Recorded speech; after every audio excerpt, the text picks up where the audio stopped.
Bonjour à tous et bienvenue sur Sensation. Aujourd'hui, je reçois Marie-Raphaëlle Minier, coordinatrice jeunesse et responsable des programmes Erasmus à la Maison de l'Europe des Yvelines. Bonjour. Bonjour. Alors, la Maison de l'Europe a lancé son nouveau projet, le GIRA. On va en parler ensemble dans cette émission.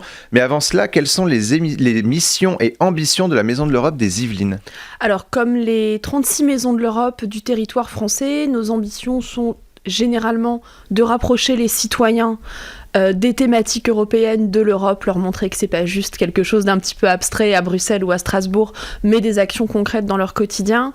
Et pour mon volet plus particulièrement, de promouvoir la mobilité européenne, notamment celle des programmes Erasmus, à des jeunes en réinsertion ou en décrochage scolaire. Alors, Voilà. la Maison de l'Europe organise des formations sur l'Union européenne, des rencontres, des débats ou encore des colloques. Tout à Qu'est-ce fait. qu'on peut retrouver justement dans ces formations, par exemple ? Alors en ce moment, c'est vrai qu'au niveau des colloques, on est un petit peu bridé, pour pas dire qu'on ne peut plus en faire si ce n'est en version numérique ou sur des formats type Facebook Live. Donc ce qu'on a maintenu, ce sont les formations pour nos jeunes, qu'on continue à faire partir un petit peu envers et contre tout et comme on peut, en tout cas en Espagne et on l'espère un petit peu plus tard en Irlande. Donc des formations sur leur pays d'accueil, la culture d'entreprise, la culture du pays tout court, des cours de langue. Puisque quand on a quitté l'école à 15 ou 16 ans, on n'a pas forcément un niveau d'anglais ou d'espagnol satisfaisant.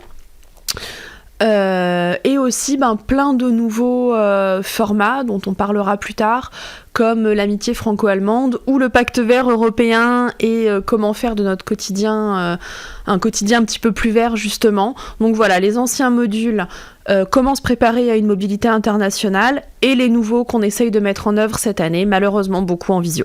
Alors, la Maison de l'Europe des Yvelines lance un nouveau projet, le GIRA, Oui. Un partenariat entre 6 pays, la France, l'Allemagne, les Pays-Bas, la Pologne, la Grèce et la Suède. Tout à fait. En quoi consiste ce projet ? Alors ce projet est une suite, c'est un reboot ou un remake, je ne sais pas, d'un projet qui s'est clôturé l'an dernier, qui s'appelait le REDIT, donc un projet avec les mêmes pays, les mêmes partenaires, et qui avait pour but de mettre en lumière des initiatives citoyennes dans ces 6 pays, dans les zones rurales, pour montrer que ce sont des zones actives, que les groupements citoyens essayent de faire plein de choses pour que les gens cessent de quitter les campagnes et continuent à les trouver attractives. Et ce projet a bien fonctionné. Au niveau du rapport final, on a eu une bonne note de l'agence Erasmus. Du coup, on s'est un petit peu remotivé pour en faire un deuxième, malgré la conjoncture un peu compliquée.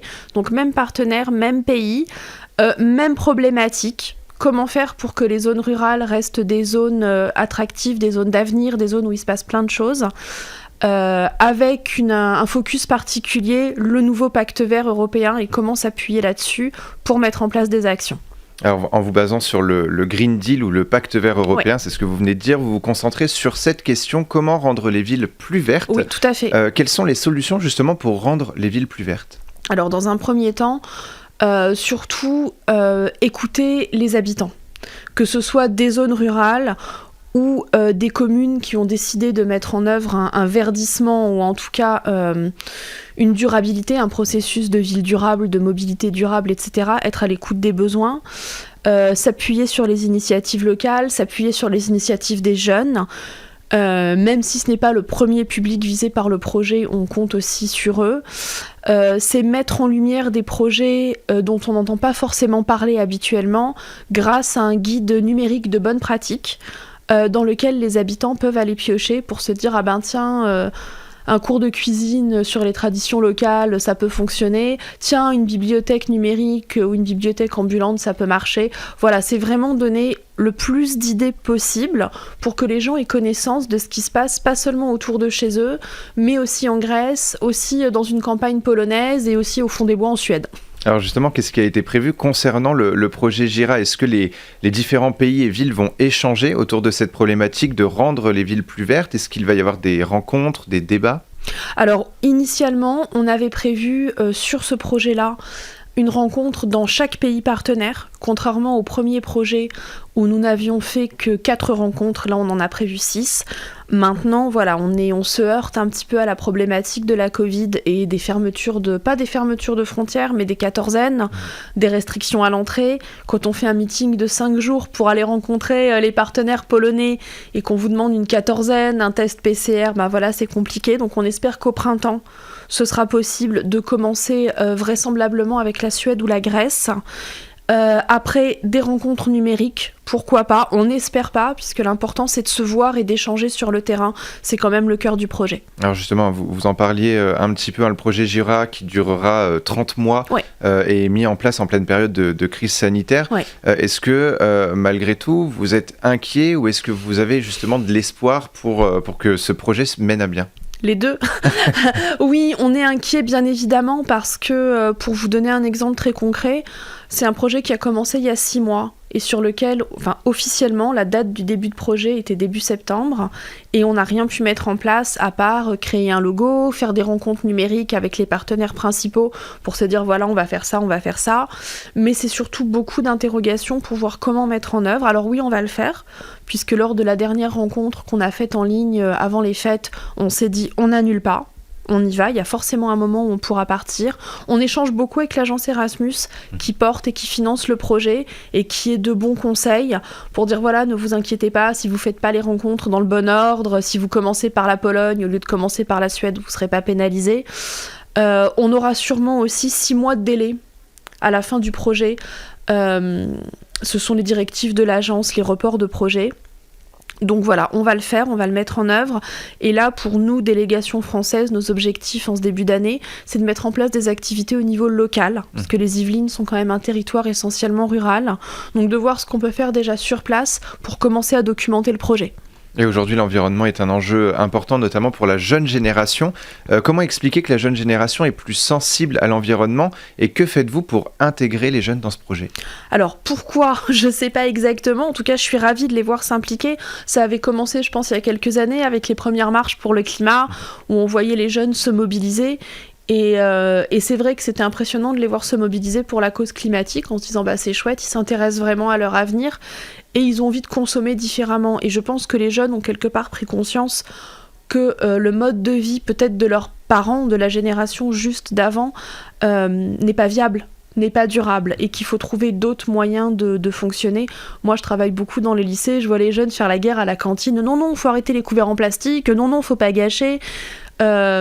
Qui essayent d'envisager le vélo, le roller, le skate, qui se déplacent autrement. Donc je pense qu'en s'appuyant sur les idées des jeunes, on peut vraiment mettre en place de belles initiatives. Alors justement, le projet Jira, je le rappelle, rassemble 6 pays. Oui. Est-ce que justement dans ces 6 pays, les citoyens souhaitent aussi de plus en plus des villes plus vertes ? Oui, tout à fait. Et comment est-ce qu'il l'explique, comment expliquer justement que les gens veulent des villes plus vertes au lieu de finalement aller dans les campagnes, veulent rester dans la ville mais avec quelque chose de beaucoup plus vert, beaucoup plus attractif. Je pense qu'on a fait un petit peu bouger les limites. Il n'y a pas forcément cette dichotomie entre ville et campagne.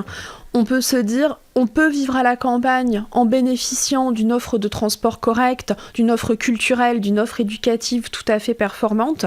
Et a contrario, on peut aussi vivre en ville sans forcément être cerné par le béton. Je pense qu'on n'est plus obligé de choisir entre ville et campagne, on peut simplement choisir un mode de vie qui nous correspond et qui est agréable. Je pense que c'est ça que les gens se sont dit. Alors le projet Jira, et on va pas se mentir, un beau projet qui allie l'échange entre les pays et la protection de l'environnement. C'était essentiel pour la Maison de l'Europe des Yvelines justement de prendre part à ce projet et de tout faire pour le mener à bien. Oui, tout à fait. Et ce que je vous disais tout à l'heure dans nos nouveaux contenus de formation, nous on s'est engagés pour ce projet à former nos jeunes à nous à faire des mobilités plus vertes. C'est-à-dire que j'ai inclus un module de formation expliquant aux jeunes, sur des petites choses de la vie de tous les jours, on n'est pas obligé de prendre un abonnement de bus, on peut louer un vélo. On peut, par exemple, si vous faites une mobilité en Allemagne, maintenant on n'achète plus de billets d'avion, on prend des billets de train. On essaye dans nos petites capacités, parce qu'on reste une petite structure, de faire des choses cohérentes. Faire des sessions sur le tri sélectif, tout le monde n'est pas encore au point là-dessus et c'est bien normal. Comment mieux s'alimenter, consommer local, etc. Ça fait vraiment partie des formations que je propose aux jeunes maintenant. Et c'est un projet qui pourrait aussi être reconduit s'il fonctionne bien ? J'espère.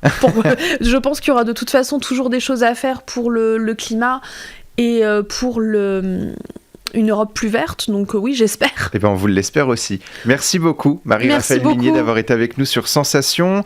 On peut retrouver toutes les informations de la Maison de l'Europe des Yvelines sur votre site maisoneurope78.eu. Et pour revoir ou réécouter cette émission, rendez-vous sur notre site et application Radio Sensation.